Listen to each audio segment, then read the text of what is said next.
안녕하세요. 오늘은 여러분이 보내주신 자료, 한 유튜브 채널에 주기도문 해설 영상을 좀 깊이 들여다볼까 합니다. 네, 반갑습니다. 특히 그 마지막 구절 있잖아요. 나라와 권세와 영광이 아버지께 영원히 있사옵나이다. 여기에 대해서 좀 파헤쳐 보려고요. 네. 아주 중요한 부분이죠. 이게 왜 어떤 성경엔 괄호 안에 있거나 아예 빠져 있기도 하고 맞아요. 또 우리가 습관처럼 대개라는 말을 앞에 붙이잖아요. 그렇죠. 대개 나라와 권세와 이렇게. 네, 이게 다 어디서 온 건지 오늘 좀 명확하게 짚어보는 시간을 갖겠습니다. 좋습니다. 흥미로운 주제예요. 그럼 먼저 왜 이 구절이 괄호 안에 있건 없는 건가요? 그건 말이죠.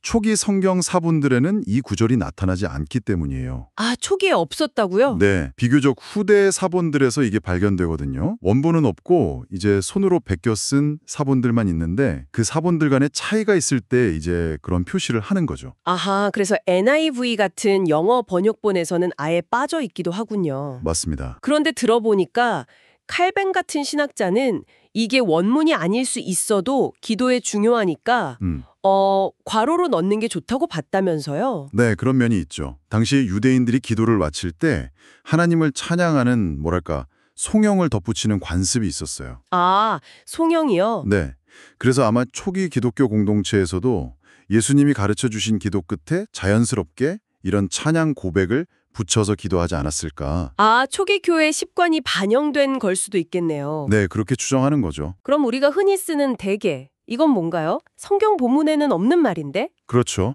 이게 또 오해를 많이 샀던 표현인데요. 네, 뭐 대충, 대략 이런 뜻으로 잘못 아는 경우도 있다고. 맞아요. 예전에 한자로 대개, 대가 그렇게 생각해서 대략적으로 이런 뜻이니까 빼야 한다 뭐 이런 주장도 있었죠. 네네. 근데 그 뜻이 아니고요. 더 중요한 건 이게 사실 헬라어 원문에 호티라는 단어를 번역한 거라는 점이에요. 호티요. 그게 무슨 뜻인데요? 왜냐하면이라는 뜻입니다. 접속사죠.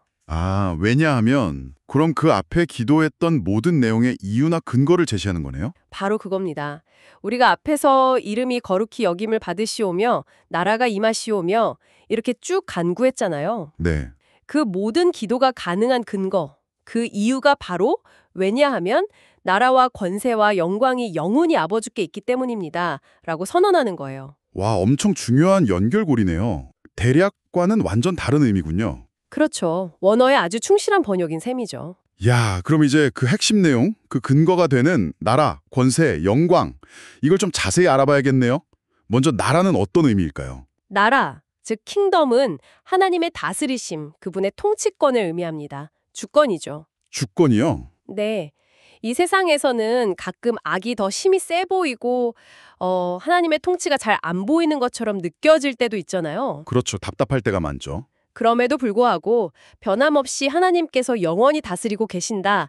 이걸 믿음으로 고백하고 선언하는 거예요.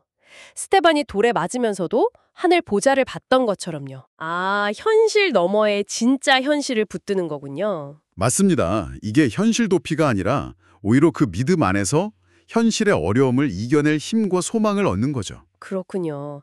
그럼 권세, 영어로는 파워는 어떤 의미인가요? 권세, 이건 헬라어로는 두나미스인데 이건 강력한 힘, 능력을 뜻해요. 다이너마이트의 어원이기도 하죠. 아, 다이너마이트. 굉장히 강력한 힘이네요. 네, 단순히 통치할 권리만 있는 게 아니라 실제로 그 뜻을 이루실 수 있는 어마어마한 능력을 가지셨다는 거예요. 아하. 역사적으로 봐도 수많은 핍박 속에서도 복음이 막 확산됐잖아요. 또 자료에서도 언급됐지만 저기 북한처럼 정말 어려운 상황 속에서도 신앙을 지키는 분들이 계시고 네, 정말 대단하죠. 이게 바로 세상의 어떤 위협이나 어려움보다 더 강한 하나님의 실제적인 권세, 그 능력을 경험했기 때문에 가능한 일이죠. 우리 안에 연약함에도 불구하고 하나님의 능력 안에서 승리할 수 있다는 확신을 주는 거군요. 그렇습니다. 그럼 마지막으로 영광, glory는요. 이건 또 어떤 의미를 더하나요? 영광, 헬라어로는 독사인데 이건 하나님만이 받으시기에 합당한 어떤 가치, 찬란함, 존귀함 이런 거를 의미해요. 하나님 고유의 가치. 네, 세상에도 영광이라고 부르는 것들이 있죠. 뭐 부나, 명예, 권력, 아름다움 같은 것들. 네, 사람들이 추구하는 것들이죠. 근데 성경은 그런 것들이 풀의 꽃과 같이 일시적이고 곧 시들어버린다고 말하잖아요. 맞아요. 우리가 자칫 그런 덧없는 것들을 좇느라 인생을 허비하기 쉬운데 이 하나님의 영원한 영광의 가치를 발견하면 마치 밭에 감추인 보화나 값진 진주를 발견한 사람처럼 되는 거죠. 아, 모든 것을 팔아서 그걸 사려고 하는? 그렇죠. 세상적인 가치들이 상대적으로 얼마나 덧없는 일을 깨닫고 삶의 방향과 우선순위가 완전히 바뀌게 되는 거예요.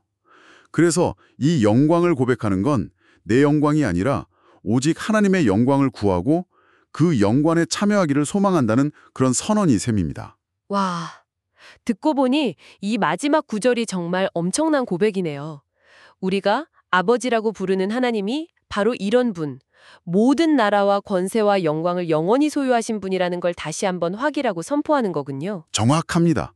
이게 바로 우리가 기도할 수 있는 근거이자 담대함의 원천이 되는 거죠. 그렇군요. 그래서 기도는 그냥 내 소원 목록을 아뢰는 걸 넘어서서 이 영원하고 전능하신 하나님과의 관계를 다시 한번 바로 세우고 그분의 통치와 능력과 영광을 신뢰하면서 살아갈 힘을 얻는 과정이라고 할 수 있어요. 아, 우리가 기도해서 하나님의 나라가 오는 게 아니라 이미 모든 것을 가지신 하나님께서 당신의 뜻대로 이루실 것이기 때문에 우리가 그 영광스러운 완상에 참여하기를 구하며 기도하는 거군요.